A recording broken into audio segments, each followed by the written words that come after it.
जी, और ये आर्टिकल 6 लगाने का reference supreme court of Pakistan में भेजा जाएगा, और जिस तरह आपने भी फरमाया कि ये कोई आसान काम नहीं होगा, ये एक मुश्किल मरहला होगा, लेकिन सबसे अहम चीज़ ये है नदीम साहब कि हुकूमत के जो इत्तेहादी हैं, क्या वो इस बात पे हुकूमत उनको कन्विंस करने में कामयाब हो जाएगी? चूँकि वहाँ पर तो पाकिस्तान तहरीक इंसाफ के ऊपर अगर पाबंदी लगाने की बात की जाती है, MQM से बात की जाती है और पाकिस्तान पीपल्स पार्टी से बात की जाती है, तो पाकिस्तान पीपल्स पार्टी क्या आप समझते हैं कि इन जमातों को कन्विंस कर पाएगी हुकूमत?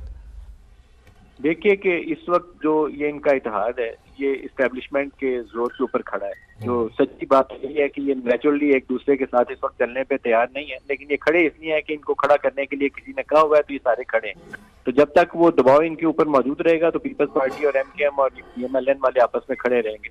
लेकिन जिस दिन अगर किसी ने सियासी तौर पर ये सोचने की कोशिश की, नवाज शरीफ के ऊपर मुझे ज्यादा अफसोस है कि वो जिस शख्स ने 2-3 दफा पहले भुगता है, 12 अक्टूबर 99 भुगता है, माजी में भुगता है, अगर वो भी उसकी भी सोच यही है कि उसके साथ क्या कुछ होता रहा माजी में और अभी भी उसी रास्ते पे चल रहा है, तो फिर आप बस समझिए अल्लाह ही हाफिज है। लेकिन ये सियासी तौर पर अपना नुकसान करेगी जो जमात इस राह पर चलेगी। आर्टिकल 6 लगा लें, उसके ऊपर क्या जाता है, वो सुप्रीम कोर्ट में जाके डिसमिस हो जाएगा, लेकिन चंद महीने जेल में रखने का इन्हें फायदा मिल जाएगा और फायदा नहीं होने वाला इस मामले के अंदर। लोगों के अंदर इस पर रिएक्शन आता है। आपको जब भी कोई फैसला करना हो ना सियासी मैदान में, सबसे पहले ये देखना चाहिए कि आपकी आबादी की जो बड़ी अक्सरियत है, जो वोटर्स है, आपके वोटर बैंक का जो बड़ी परसेंटेज है वो किस तरफ है। अब वोट बैंक की बड़ी परसेंटेज इस चीज की हमायत नहीं करेगी। जब वो हमायत नहीं करेगी तो आपके ये फैसले डुएबल नहीं रहते। तो मैं तो इसको डुएबल नहीं समझता। जी, और नदीम साहब इसके ऊपर भी कमेंट कर दीजिएगा, जो बानी PTI के ऊपर, आरिफ अलवी के ऊपर, कासिम सूरी के ऊपर, इनके खिलाफ आर्टिकल 6 लगाने का फैसला कर रही है हुकूमत। लगा दें, मैं तो कह रहा हूँ कि ये डुएबल ऑप्शन नहीं है। किस बात के ऊपर आर्टिकल 6 लगाएंगे? कौन सी गद्दारी की है उन्होंने जिसके ऊपर आर्टिकल 6 लगाएंगे? तो कासिम सूरी के ऊपर किसी जमाने में वो ये 4 साल केस ही नहीं चला उसका सुप्रीम कोर्ट के ऊपर, स्टे ऑर्डर के ऊपर ही वो काम चलता रहा।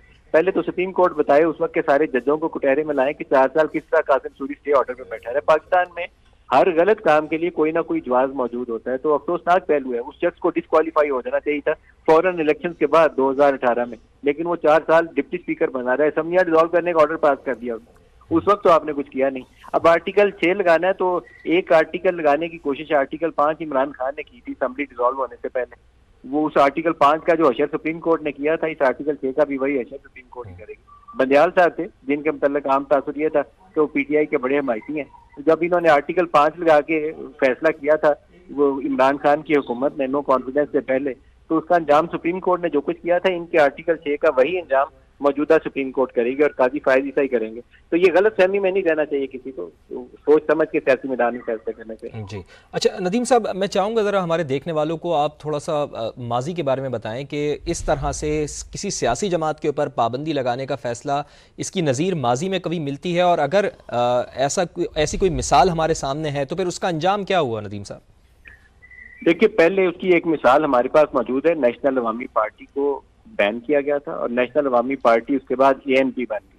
तो ANP जो थी वो अभी भी सियासत के अंदर मौजूद है, लेकिन क्या एक बड़ी सियासी जमात को बैन करके हमें फायदा हुआ या छोटे रीजनल ग्रुप्स बन गए? वो लॉन्ग टर्म हमेशा सोच रखनी चाहिए। जिन इलाकों के अंदर ये जैश, लश्कर, सिपा, मुसल्ला जत्थे बने, ये जो जिनको नॉन स्टेट एक्टर्स कहते हैं पूरे KP में और ट्राइबल बेल्ट के अंदर ये जो ग्रुप ऑपरेट कर रहे थे, वहां अगर सियासी एक जमात काम करती वो बेहतर होता है या ये मुसल्ला जत्थे आना पाकिस्तान के लिए बेहतर था?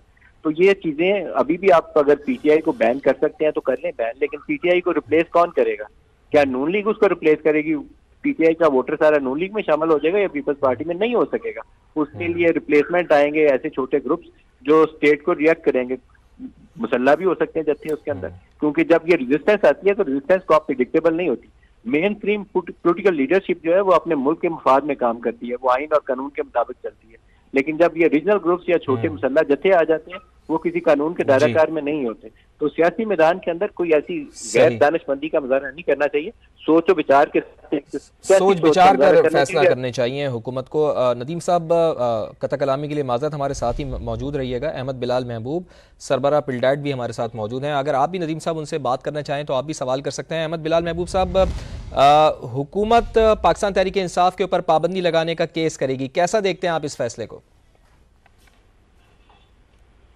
देखिए, अगर उनके पास कोई ऐसी एविडेंस मौजूद है जो इतनी सॉलिड है जिसकी बुनियाद पे पाबंदी लग सकती है तो लगाएं, लेकिन इससे कोई बहुत बड़ा एक तो उसको सुप्रीम कोर्ट के अंदर कामयाब होना बहुत मुश्किल है, और अगर वो हो भी जाए फर्ज बहाल तो उससे क्या फर्क पड़ेगा। हमने माजी में एक दफा ये होते हुए देखा है, नेशनल अवामी पार्टी के ऊपर पाबंदी लगी थी और दूसरे दिन एक नई पार्टी बन गई थी, उसका नाम था अवामी नेशनल पार्टी, और वो सारे लोग जो नेशनल अवामी पार्टी में थे वो उसके अंदर शामिल हो गए थे। उसी तरह से वो सिलसिला चलता रहा, कोई फर्क नहीं पड़ा। तो ये पाकिस्तान तहरीक इंसाफ की जगह तहरीक इंसाफ पाकिस्तान बन जाएगी या कोई चीज और बन जाएगी तो क्या फर्क पड़ेगा। मैं तो समझता हूँ कोई दानिशमंदी की बात तो नहीं है, मुझे इसमें कोई फायदा भी नजर नहीं आता और इसकी कामयाबी के इम्कानात भी मुझे कम नजर आते हैं। मेरे ख्याल में हुकूमत दबाव में आके ये करने लगी है, शायद उनके ऊपर दबाव है कि ऐसा किया जाए। अच्छा, लेकिन अता तारड़ साहब तो कह रहे हैं, अहमद बिलाल साहब, कि foreign funding, cipher, IMF programme, America में पाकिस्तान मुखालिफ करारदाद, ये बड़े वाज़े सबूत हैं जिसकी बुनियाद पर हुकूमत ने यह फैसला किया है कि पाकिस्तान तहरीक इंसाफ के ऊपर पाबंदी लगाई जाए और पाकिस्तान तहरीक इंसाफ और पाकिस्तान एक साथ नहीं चल सकते। ठीक है, ये उनकी राय है। अब ये साबित करना तो सुप्रीम कोर्ट के अंदर साबित होगा ना कि वो ऐसी बातें वाकई सही हैं जो कह रहे हैं। लेकिन मैंने अर्ज की कि ये अगर सुप्रीम कोर्ट में हो भी जाएगा तो क्या होगा, को भी कुछ नहीं होगा। ये PTI को मजीद इस बारे में सपोर्ट हासिल होगी पब्लिक की, क्योंकि उनके ज़हन में ये बात बैठी भी है कि एस्टेब्लिशमेंट इसको तबाह करना चाहती है। तो तबाह कर भी लेगी तो क्या होगी, दूसरे दिन नई पार्टी बन जाएगी जिसपे सब लोग शामिल होंगे और वही कुछ कर रही होगी जो PTI कर रही है। तो इसका मुकाबला तो कुछ सियासी मैदान में करें आप। ये तो नहीं है कि आप इस तरह की पाबंदी लगवा के तो कोई मुझे फायदा होते हुए नजर नहीं आ रहा। जी, अच्छा अहमद साहब, आप ये फरमाइएगा कि जो प्रोसीजर अडॉप्ट किया जाएगा पाकिस्तान तहरीक इंसाफ के ऊपर पाबंदी लगाने के हवाले से, अब हुकूमत कह रही है कि पहले वो काबीना इजलास में इसकी मंजूरी लेगी, फिर उसके बाद सुप्रीम कोर्ट ऑफ पाकिस्तान से रुजू किया जाएगा। तो आप समझते हैं कि ये जो अडॉप्ट किया जाएगा प्रोसीजर, ये बहुत आसान होगा? हुकूमत इसको इतना आसान समझ रही है या फिर ये एक मुश्किल मरहला है? नहीं, ये प्रोसीजर तो इतना मुश्किल नहीं है, लेकिन सुप्रीम कोर्ट के अंदर ये साबित करना कि ये मुल्क दुश्मन जमात है और इसे अनलॉफुल करार दिया जाए, ये मुश्किल है। प्रोसीजर तो स्ट्रेट फॉरवर्ड सा है, वो रेफरेंस दायर करेंगे, सुप्रीम कोर्ट उस रेफरेंस की समाअत करेगी, आप अपनी एविडेंस पेश करेंगे और सुप्रीम कोर्ट मिलाकर उसका फैसला दे देगी। मतलब इसमें कोई दीगर फोरम्स पे तो जाना ही नहीं है कि हाई कोर्ट और सेशन कोर्ट और फिर सुप्रीम कोर्ट, सीधा सुप्रीम कोर्ट पे जाएगा और सुप्रीम कोर्ट के अंदर अब आप साबित कर सकेंगे। ये एक दूसरा सवाल है। सुप्रीम कोर्ट की करंट कंपोजिशन जो है वो हालिया फैसले में जाहिर हो चुकी है कि वो क्या सोच रही हैं, उनकी सोच जाहिर हो रही है। तो उस सोच के साथ साथ ये उनके लिए कहना कि इसको अनलॉफुल करार दिया जाए, मैं तो समझता हूँ ये तकरीबन नामुमकिन सी बात है कि सुप्रीम कोर्ट उनसे एग्री करेगी। लेकिन जो सबूत हुकूमत रख रही है सामने, ख़ासतौर पर फ़ॉरेन फंडिंग के हवाले से, साइफ़र के हवाले से, IMF प्रोग्राम के हवाले से, अमेरिका में पाकिस्तान मुखालिफ करारदाद के हवाले से, आप समझते हैं कि ये सबूत काफ़ी हैं, इतने ठोस सबूत हैं जो हुकूमत के केस को मजबूत बनाते हैं, या फिर बहुत मेहनत करनी पड़ेगी हुकूमत को सुप्रीम कोर्ट ऑफ पाकिस्तान में?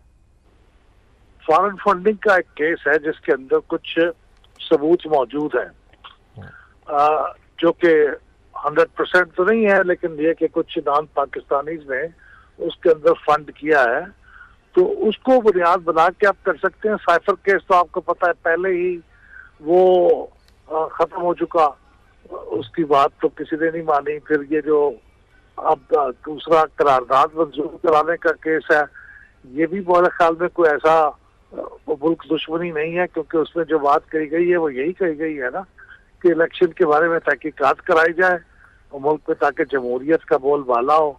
तो ये मुल्क दुश्मनी कैसे हो गई?